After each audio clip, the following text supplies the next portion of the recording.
Hi everyone, আমি ঈদের দ্বিতীয় দিন আজকে চলে আসলাম আমাদের প্রিয় নানি বাড়িতে।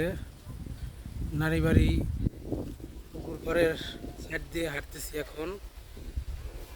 এই যে আমার হাতে যে গাছ ফলটি দেখতে পাচ্ছেন, দেখলে মনে হবে যে একদম বড়ই, কিন্তু আসলে এটা বড়ই না, এটা হলো কাঠগামারি গাছের ফল। আর পুকুর পাড় দিয়ে ঘুরতে ভালোই লাগছে, মনোমুগ্ধকর সুন্দর বাতাস বইছে। তাই ভাবলাম এখানে একটু স্মৃতিচারণ করি, এখানে একটু হাওয়া খাই। মনে হয় যে এই গাছের এখানে হেলান দিয়ে দাঁড়িয়ে থাকি। খুবই সুন্দর একটি মনোমুগ্ধকর জায়গা। ছোটবেলায় আগে নানি বাড়ির এখানে আসলেই পুকুর পাড় দিয়ে ঘুরতাম, এখানে সেখানে সবসময় ঘোরাফেরা করতাম।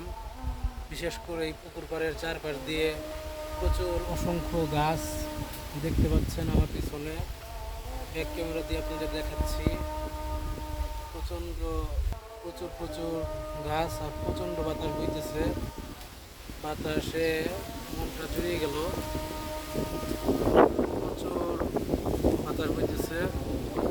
আর এই যে এখানে গামারি গাছের গোটা ফল অনেক পড়ে আছে।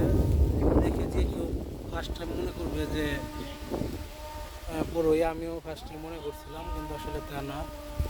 কেন এই যে কাঠগামারি গাছ, গাছের ফল প্রচুর প্রচুর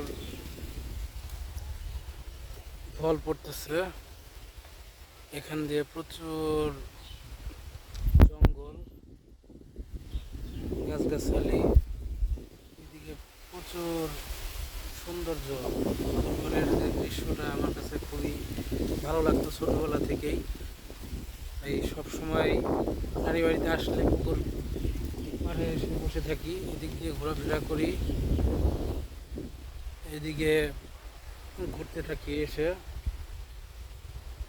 সুন্দর একটি জায়গা।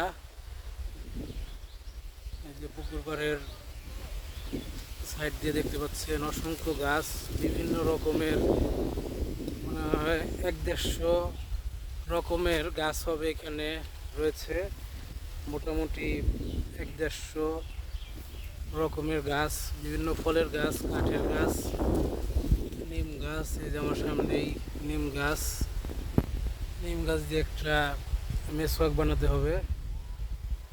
তারপরে যে কলা গাছ, মেহগুনি গাছ তো আছেই, বিভিন্ন রকমের গাছ রয়েছে। ওইদিকে গেলে আরও অনেক গাছ আছে। এইদিকে ঘুরতে ভালোই লাগে আসলে।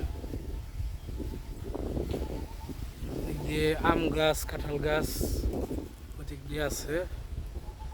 এই আসলে সুন্দর একটি জায়গা। ভিডিওটি ভালো লাগলে অবশ্যই লাইক, কমেন্ট, শেয়ার করবেন। সবাই পাশে থাকবেন। ধন্যবাদ সবাইকে। আবারও ঈদের শুভেচ্ছা, সবাইকে ঈদ মোবারক। ধন্যবাদ সবাইকে, ভালো থাকবেন। আল্লাহ হাফেজ।